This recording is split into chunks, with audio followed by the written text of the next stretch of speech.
What is going on, guys? It is your boy Bio2K, and today I'm going to be bringing you guys an updated defensive settings video. You guys have been asking for this for like a couple weeks now, and I figured why not and bring them to you. I kind of had to sit here and think, because like the actual settings and stuff like really aren't that different. I'll show you guys maybe a little bit of a difference, like depending on who I match up with. Like I could show you guys what to do if you guys go up against like a base 11 player and stuff like that. But these are the settings that I've been using to go 12-0, like probably over 100 times. Like, and I'm not even joking with the amount of accounts that I've done and stuff like that. So I hope you guys do enjoy. Sorry if I sound a little off. Like, I actually was watching my old defensive settings video and I sounded sick in that video, and of course I wake up this morning and I just don't feel good. So sorry that I'm gonna sound a little off this video, but I still wanted to bring you guys something today. So yeah. So first off, I'm going to go over the team here. You do have everybody in this starting lineup except for Hakeem has an A+ in perimeter defense. So this is really helpful when people are switching out like over screens and stuff like that. I'll show you guys one of the settings. You're going to have it say go over, so you're really going to have these four guys be able to close out on that three. Now Hakeem is really good at defense regardless. Like, he can still close out on those threes, but he has like he has a B+, but he has an A+ post. Off the bench, our five guys all have A+ on perimeter defense, actually, except for Chris Webber, but an A is just as good. And then again, with the post defense, like the bottom three players that you're gonna have if you guys do end up running a zone or something like that, or basically the players that are gonna be in the post, all have A- at the least. And then everybody in the starting lineup has at least an A-. Again, oh wait, no, these guys have B-, but Scottie Pippen's good at defense regardless, and then these guys can definitely handle it as well. As far as my coaching is concerned, I do have Greg Popovich. You don't need Greg Popovich. Like, he really doesn't help that much. He does just give everybody like defensive boosts, and for the sake of the video and for the sake of him being my coach every other game, I'm just gonna leave him in there. So yeah, we're gonna hop into a limited game and we'll continue with the settings. Alright, first things first, what I'm going to show you guys is always do these matchups. Like, I feel like when I do these versus when I don't do them, I feel like I play a lot better defense when I do that. It kind of helps them stay on their man. Again, throughout this video, you guys are going to hear me say something a lot. You guys are going to hear me say you have to do it yourself. There's going to be a lot of switches, a lot of rotations, a lot of things you're going to have to learn to do and like learn to read. We'll get into that a little bit more. He doesn't have the greatest team as far as what I was going to show you guys in the settings, but he does have some players that it will help on. So right away, you do just want to pause the game. Go into the defensive settings. Now, I always started out on tight, and then go over on ball screens.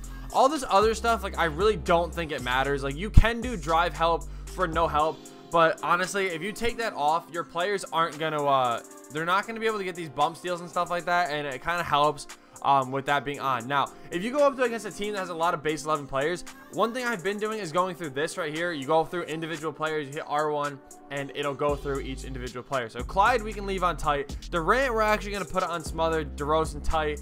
Alonzo Mourning tight, and then Greg Oden tight as well. Off the bench, he does have Diamond Damian Lillard, so we'll leave that on tight. Ray Allen's got a beta release, so we'll leave that on there. Same thing with Leitner. KP, again, another player we can put on smother. We can actually sag off of Gilmore. We'll play tight on Kawhi. We'll play smother on them, and we'll leave these guys on tight. That's on me.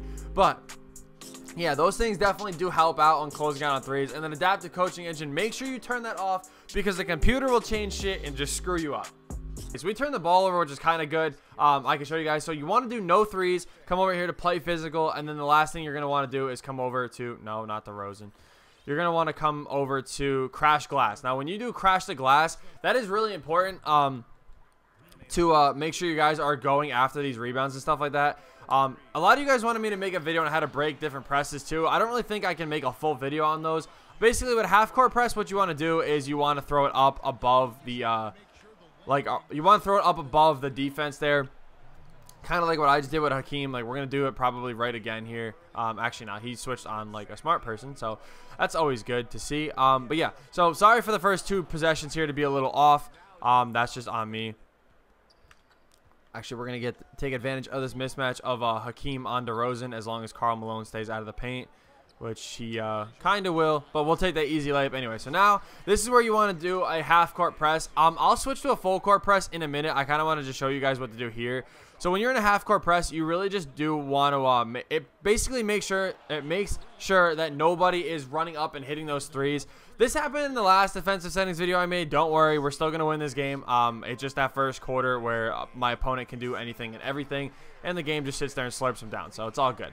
But yeah, so on these threes, you want to make sure that you're closing out on. And baiting them obviously is a very good idea. I wouldn't really recommend off balling, but right there, that's a perfect like flicker of an on and off contest. Basically meaning you flicker off of your point guard or whoever is like defending the ball at the moment, and then you switch back on to basically play the defense yourself. So right here, we're going to do an easy little fade right here. Perfect shot. Perfect bucket, tying up the game. I really thought that was a three. So when I run a half-court press, what I always like to do is press up with my point guard itself. When I do that, it kind of makes my opponent feel rushed a little bit. Like right here, like I said, we're going to flick on and off. And when you do this, it does kind of throw your opponent off because right here, you bump him. We're going to play great defense. That's actually a really good fade. I'll give credit to my opponent for that one. But yeah, so far, yeah, my opponent's shooting 4-4. Like I said, this exact same thing happened in the last video, so I'm not really worried. I don't know what you're doing there. Maybe he just felt bad and wanted to let me play defense. So right here, when you see that a press isn't really working, you kind of want to bait them into taking these threes. That's a perfect contest right there. I knew he was going to end up pulling that shot because if you have to basically watch what your opponents do. Like the play before that, he did that same thing where he kind of did that snatch back three and then he pulled it. So when you're versing like different opponents, you're gonna have to like keep track of different things. Like Scotty with the perfect help right there. That should have really been a bump steal. Like that's what I was talking about with the no drive help thing. If you turn that off, Scotty would have stayed to his man and he probably would have just blown right by me. Which does kind of suck because like right there he could have had the open three, but I was already prepared to switch to Magic and rotate back. So when people do off-ball you as well on a zone, on a press, you do just want to kind of run your offense and see what goes on.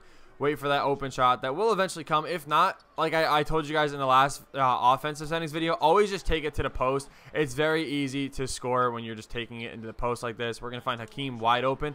And like I said, run a very patient offense and you will be rewarded. Like that's just what I do most times.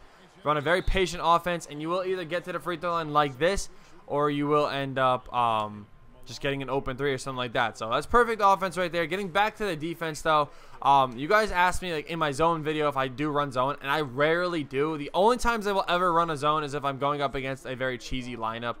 So again, right here, you just like that's a red contest. I know what he was doing. You want to be able to read your opponent because the more that you read what they do, the easier it will be to stop them. Like right here, you just got to focus on where the defense is as well. I saw where his small forward was, and when people don't on-ball, they leave that shot open a lot. So you want to read the defense as well on the other side. Look, snatch back three. We're going to switch off right here. Switch back on. Perfect timing. He's going to hit me with a fade. We're just going to pay attention. Perfect contest right there. And we actually get the rebound back. Probably shouldn't have, but that's like an example of me playing perfect defense. Magic pulling up on that break.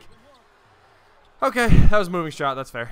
Quick, this is how you break a half-court press when they off-ball. You just call for the person that they're on-balling with to come up and basically just come get the ball. Like, you just call for them to set a screen, and they will just come get the ball for you. So we're going to attack DeRozan, not the best defender out there, and Scottie Pippen is very good at offense here. And, yeah, like I said, that's a perfect example right there of that bump steal that I was just talking about. If I had that setting on no drive help, that wouldn't have happened. So that's basically what I'm talking about when you want to do that. And right here, he's going to off-ball me, so we're going to take advantage of this freelance. That's a bad shot, but it was a good look, just a bad shot. Let's go, good pass out. That's a prime example, too. When you run a fast break, you want to read what your opponent's going to do.